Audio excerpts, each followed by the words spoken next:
I thought it was good practice. It was really high energy, and when you take 7 days off, or how many days we had off, generally you struggle a little bit getting going again. But we haven't at all these two practices, so that's certainly encouraging. I think it's a lot to do with our leadership and also how important this game is to those guys, and also are very giddy and acting crazy because they don't have school. So it's nice that they don't have all that stuff's off their plate.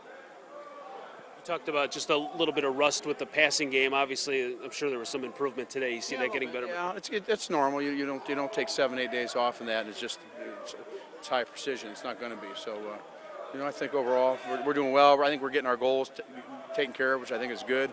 And we're working on Oklahoma State, which is important, and we're also getting our young players more work. We're right now we're doing individual 12-minute periods right now with all those younger players, again, to just kind of work with them a little bit more and get the real value out of this for them, not only preparing us for that game, but them growing as a player in offense and defense.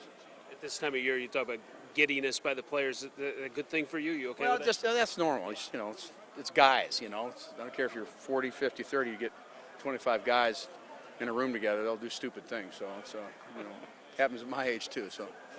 Fisher in practice, Michael Sam was named the consensus All-American years ago.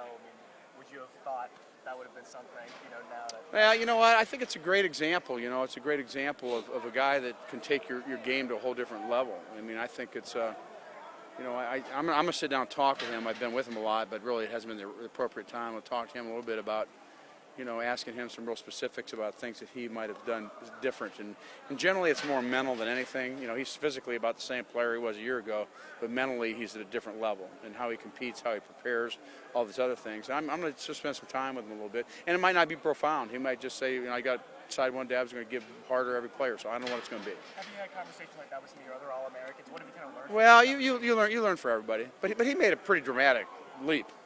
He was a real good player last year. It wasn't like he was a second, third team all-conference player last year. He went from there to being a consensus All-American, and he's very worthy of it. He's done great, and it's been a huge impact on our defense also and the other players around him. Oh, shoot, so it's hard. It's just so difficult to be one, And you think of all the great defensive linemen we've had around here too, and you think we'd have more up on the wall, but.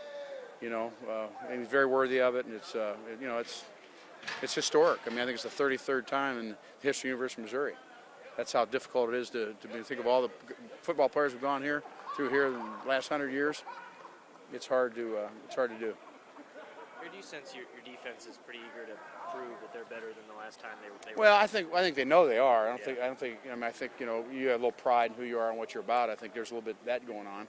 We played really good defense against great teams, and we just didn't. We lost our poise. We frustrated.